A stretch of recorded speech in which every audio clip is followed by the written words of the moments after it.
Hi guys, and welcome to another review from London. It's not so sunny in this review, it's a bit overcast, but it's still plenty hot. I'm sweating here. I could be sweating out of excitement, of course, because I've got a Mini. A Mini is all about fun, excitement, entertainment, all that sort of stuff. But is this still a Mini? It's the long version. It's the Mini Clubman, which has been updated since the first one. The first one had two side doors that would open like this. This has now got proper four doors. But this thing is considerably longer and wider than generally than the Minis are, and it still has the barn doors at the back. We're going to show you those doors. We're going to have a look at the car. This is the Cooper version, not the Cooper S. It's got about 136 brake horsepower. We'll take it for a little drive as well.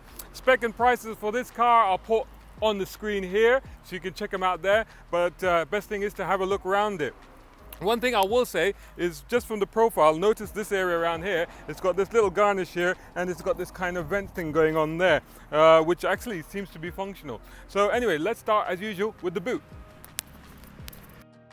So let's check out the boot. Like I said, barn doors. Now I could use the handle as you would normally, or I could use the key fob. All I have to do is press this button here, and look at that. That door opens up, and it has to be that door because the catch for that door is on this one. Open them both up, and it's a very wide opening entry point here.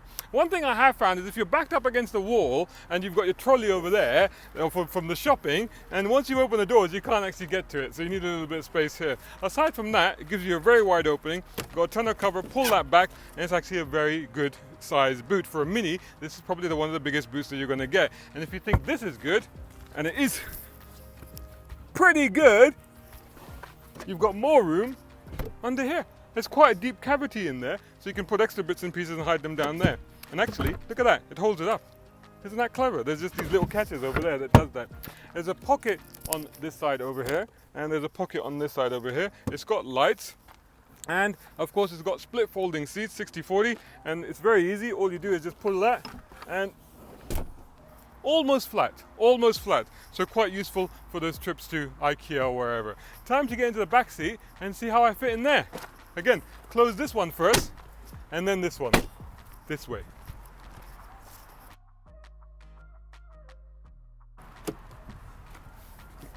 So here we go, 6'2" in the back of a Mini Clubman. This has got more space in it, there is no question of that. You can certainly feel the extra length and the width in this car. Now let me put this seat back up again so you get a better impression of the seating area in here. Now this front seat is actually set for me, so this is literally me sitting behind myself. And it is a little bit tight. It's not as spacious as if I was sitting over there. So I have to say that for normal size adults, it'd probably be a better fit. But for me, it's not uncomfortable, it's perfectly possible. I've got space down there for my feet, so that's not too bad. Nothing really to brush up against my shin, so some cars you find that's a little painful. No problem here. There is a little pocket there as well. Check out these headrests. Those are incredible. I mean, I love the way these are done. It's the British Union Jack flag basically embroidered, if you like, into the headrest. That's a really nice touch, as is these little badges over here. Which just come up, I don't know if you can see, there you go, which is on here, on both sides here, and actually it's on these seats as well over here, you can see, and hello to the cameraman. So, Junaid. And so it's very, very comfortable back here. What else have we got back here? We've got these nifty little places here to put your hangers, to hang your coat and stuff down here.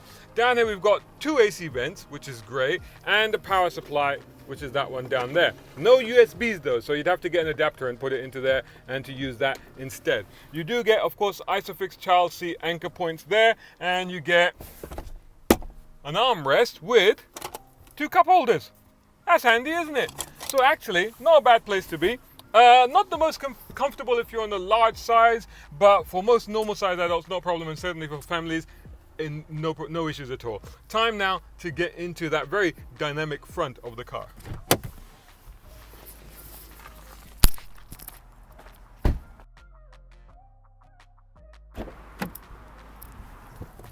Here we go, in the front of the Mini Clubman, and it's all very, very familiar in here, actually, to be honest with you. I mean, it does, despite the wider width, the different size of the car, it still looks very much like a Mini. It's got all the distinctive Mini features, including these little toggle switches down here, which are so cool. I really like them.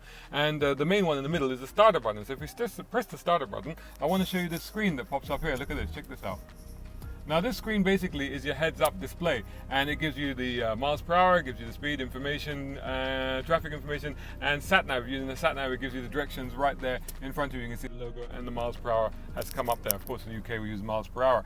The rest of the car, like I said, is quite familiar. It's got that little instrument pod there. Fuel economy is pretty good. I can actually go through the trip meter for you here, and you can see it will come to about 36.2 miles per gallon. I'll put the conversion on the screen once I calculate it. But it's been doing fairly well. Most of the rest of this is very familiar if you're used to Minis. I love the way these are designed. There's definitely an oval circular motif thing going on throughout the cabin. One interesting thing about this car is check out this piece of trim here. Very, very nice.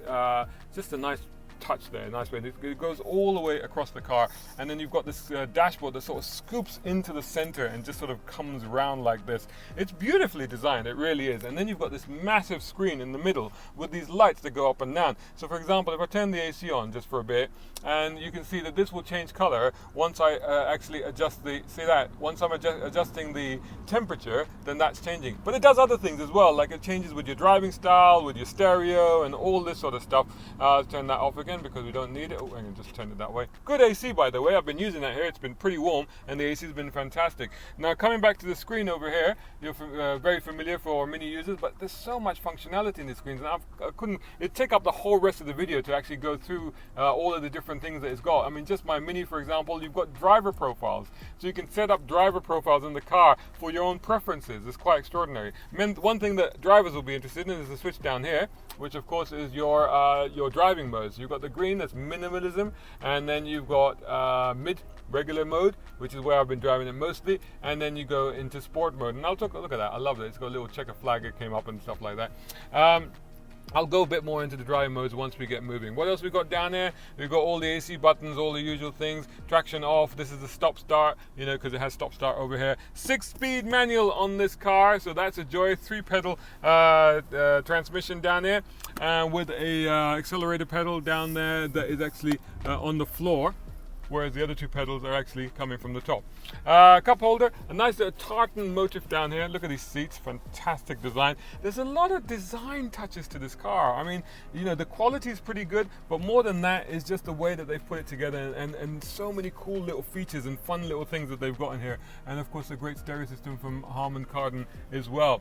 Toggle switches are also replicated up here at the top here, so you get them up here, and I think they're for light switches and stuff like that.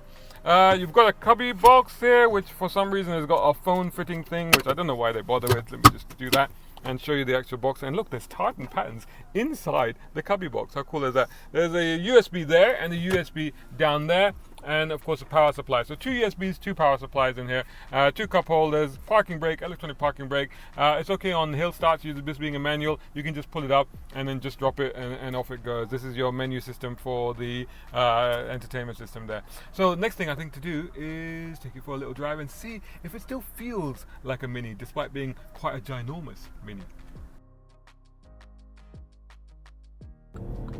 There we go. So 136 horsepower is not a lot. You get nearly 200 horsepower if you get the Cooper S version, but it's plentiful. 0 to 100 in about 9 seconds. Very economical, as I was mentioning. Now, the wonderful thing about having driven this car around for the last few days is that it's got a manual gearbox. Most of the cars that we're going to get in our market, of course, are going to be the automatics. So I'm only going to touch briefly on the manual gearbox. I do think it's very interesting gearing that they've chosen for this car. It's quite long.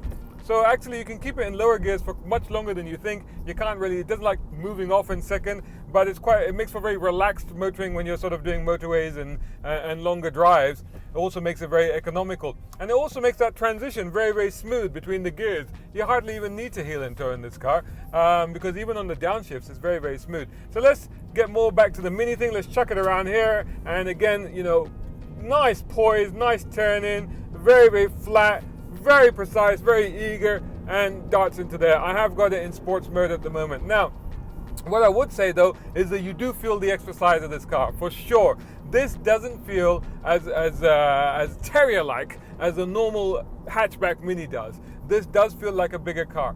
It's grown up in size, it's grown up in maturity, and that's sort of what you really take away from this car. They've made it a little bit more relaxed, a little less frenetic, a little less crazed, a little bit more comfortable and more accessible for more people that would want to adopt to the Mini, but maybe need a family or maybe need something a little bit more practical. And that's really the ethos of this car. The ride, for example, is very smooth. It's very, very good.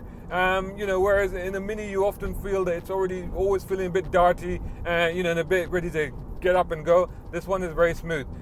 Similarly, the performance delivery is very smooth, very precise. It's there if you need it, torquey enough at the lower revs, but not a punchy thing, if you like. It's just it does what you need it to do. And again, the handling, as you've seen, it doesn't do that whole pivot around the center axis thing. It's a little bit more of a gradual turn and a gradual movement into the corner. There's a lot more mass, a lot more weight, a lot more length that you're dealing with this car. Having said all of that, though, it's still essence of Mini. Mini is still here. It still is a fun car to drive. And when you get out, we're lucky enough the other day, I went on a longer drive and we ended up on some B roads, and suddenly they opened up and there were nice curvy roads, and it was fantastic. You just really, really started to enjoy this car. That's not to say that you don't enjoy it around town, because it has got that great size, despite the fact that it's big when it comes to Minis, but it's still quite compact. And it means that you can nip around, you can get through gaps, you can easily park here, all the rest of it. This thing's got a reversing camera, so that really helps. The only thing with reversing or rear view is that both the headrest, the rear center headrest, and the barn door center pillar makes it, obscures the rear visibility a little bit. But you get used to it. It's not too bad. And these massive wing mirrors also help. So there you go. There's our review of the Mini Clubman Cooper. Generally, I love it. I love Minis in general anyway, and I think that this is a great little Mini. For me personally, I'd still rather go for like a 5-door hatchback rather than the Clubman. But if you need that extra room and that extra space, then definitely this is the one to go for. Should just add that even for my size, my tall size, the seating position is fine. Not really an issue. It's slightly a long-legged position in this car. The steering does telescope out, but I've kept it in the lower position because I didn't really need it. But generally it's fine. So there's our review. Generally a thumbs up. Like I said, let us know what you think of the car, the review, me, anything else you like in the comments above below. Elsewhere, do please follow us on motoringme.com and all the social media for Motoring Middle East. That's Facebook, Instagram, Twitter, and YouTube. And if you're on YouTube, make sure that you like, share, and subscribe. And whilst you're doing all of that, make sure you look me up on Instagram and follow me. I'd love to see you there. Thanks so much for watching. Until the next one.